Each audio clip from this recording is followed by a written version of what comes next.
I want to provide an update on what I know and don't know about what's going on with my health.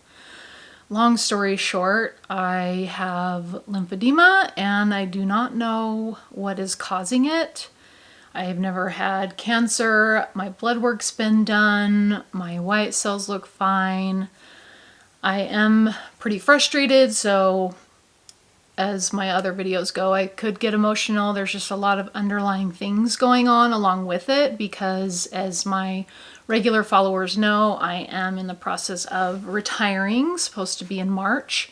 However, with my medical situation happening, I will not be retiring in March so that I can hopefully get things figured out, get some answers.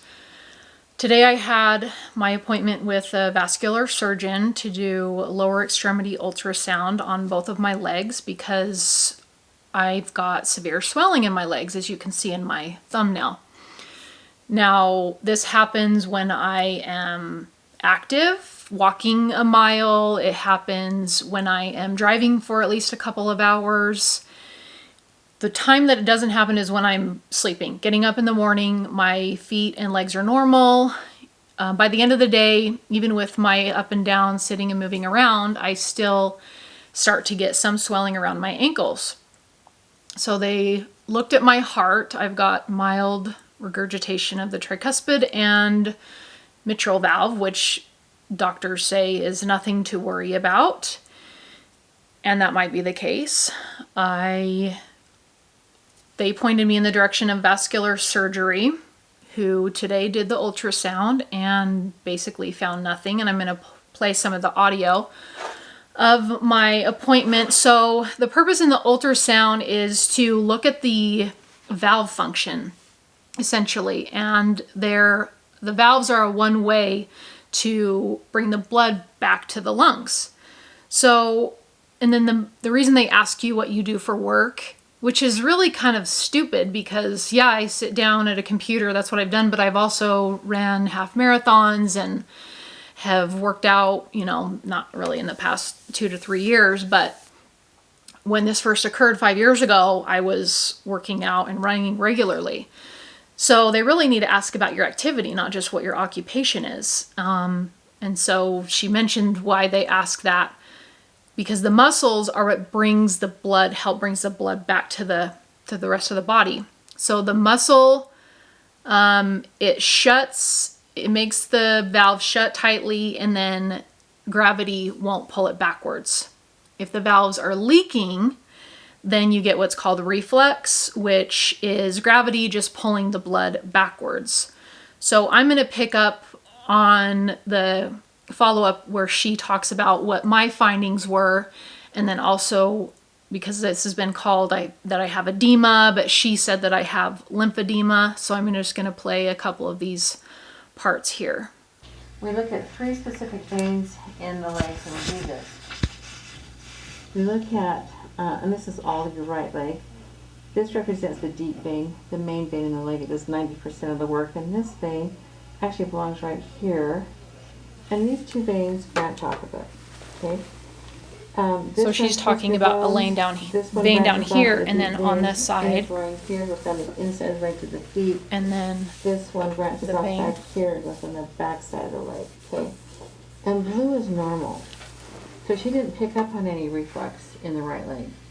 And she didn't pick up on any reflux in the left leg either. So it's interesting that they were telling you that you had valve dysfunction.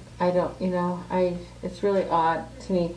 These guys are really good at what they do. They do this all day long, and they're really, and Liz is one of the better ones. Mm-hmm.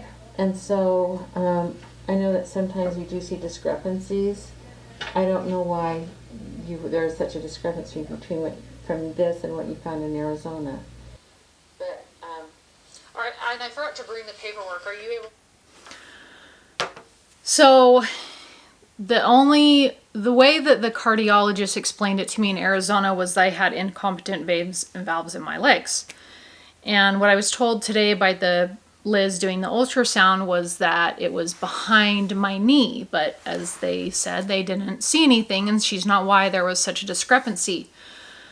I am frustrated because I would like to figure out what's happening and get it taken care of. I am eating healthier and exercising, but this started when I was 40 pounds lighter from where I am now.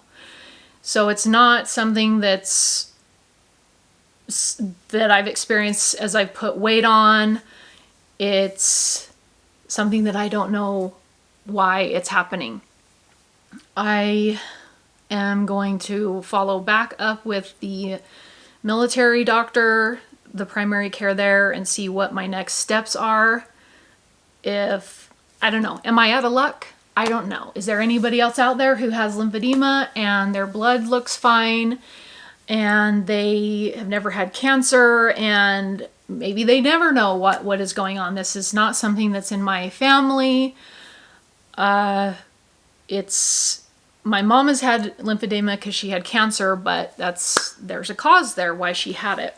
So it's upsetting to me because also I really just want to retire and get out of the military and be done. And this is holding me up. This also does make it very uncomfortable for me to travel, even after a couple of hours. I get significant swelling. It's when I'm driving that I probably get the worst. And that's what I want to do, is I want to go drive around and sleep out of my car and visit the national parks. And so this does make it difficult for me to do that.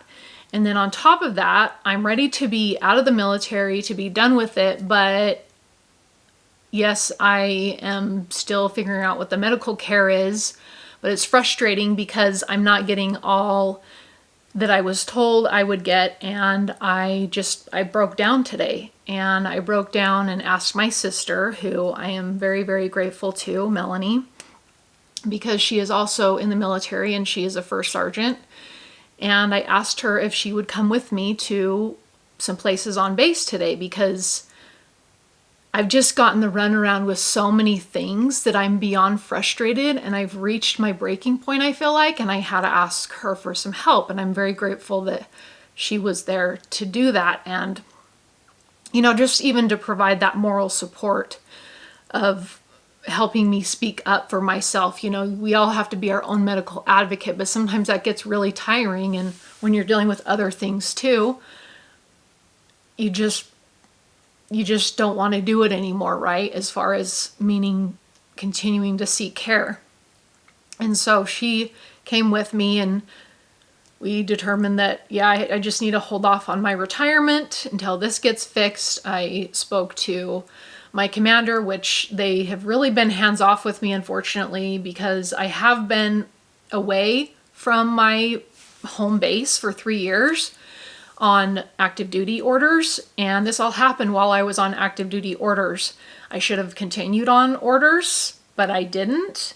And that is what we also went in to talk about, because there are people who get injured on active duty or something happens and then they continue on medical continuation orders when things are found out. But there's a process to how that all works in the Air National Guard. And at this point, it's frustrating. So they're like, what are you doing? Are you working? No, I'm not working. I'm living off savings and living in my mom's basement.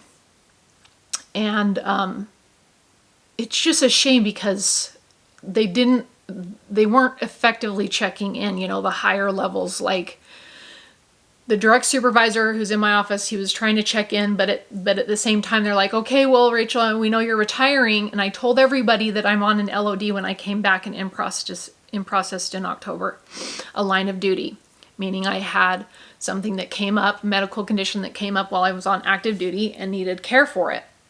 So they all knew that. And then it's like, oh, okay, well, you need to submit a retirement application. Nobody, and I didn't either. Nobody realized, like, oh, you've got an LOD going on. Yeah, you cannot retire. So it's like nobody's really hearing me.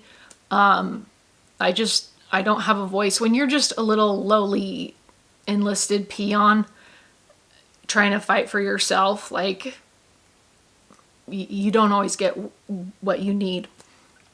And so that's why I asked my sister to come just voice it with me. And, overall, hopefully, if I can get on MedCon orders, that would be great, to figure out what is going on with everything. And I hope I can figure out what is going on so that I can move on with my life and go on to my next chapter. Like, I am planning on what I want to do.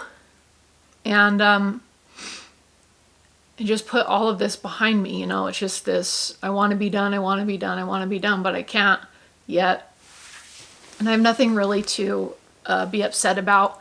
All of this is just coming from a lot of underlying issues with the military, and then just the treatment or lack thereof that I've experienced so far. So hopefully today made a difference and somebody heard me, and people can check in on their airmen better, because in my career that's definitely not something that has happened very well. So anyone else out there who might be dealing with something similar to this, lymphedema, I'm open to hear what your experiences are, because at this point it's like, what are the next steps? And I'll talk with my primary care about that in a couple of weeks and see what's happening. And I am planning on still continuing my workouts. I am struggling with it just because of my mental state right now is kind of hard for me to get there. And I have this big plan to do this whole new workout attire. And I want to play really quick what the doctor said about this being lymphedema, because as other doctors were saying, the cardiologists were saying I had edema. So when you get swelling like you did, those photographs that I saw, we call that lymphedema, especially when you get swelling that comes over the foot like that. Okay. Which you did, right? Yes. It looked like it. Yes. And so until you find out what's going on, and there might not even be there's a possibility that they might not be able to find the problem. That's what I'm saying. I hope that they can, but the main thing to do at this point is to manage that swelling, and you do that with compression socks. Okay. And I'm going to give you a prescription for them, and you only need a knee-high stocking. I'm going to write for both. Okay.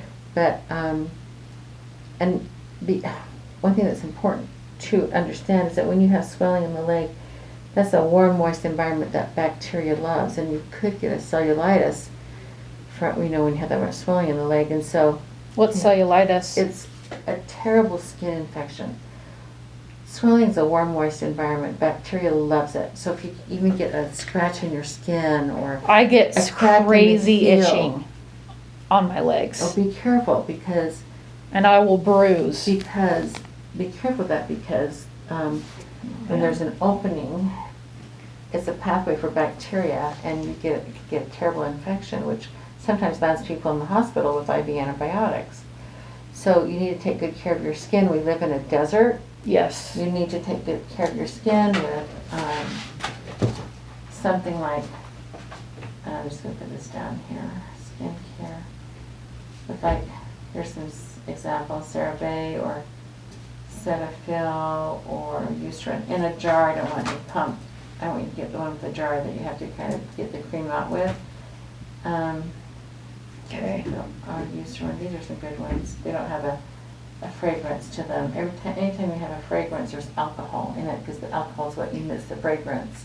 Oh, and then that dries out your skin. Yeah. Oh, jeez. Okay. So you want to apply this 2 times a day to keep the skin nice and supple. Okay.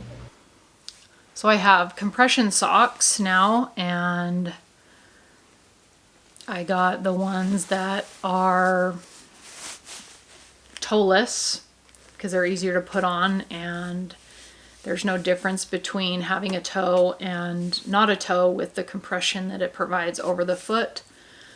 So I guess this is my new life for now. Maybe it'll go away, maybe it won't, maybe I will find out what is going on, maybe I won't, I don't know, hopefully.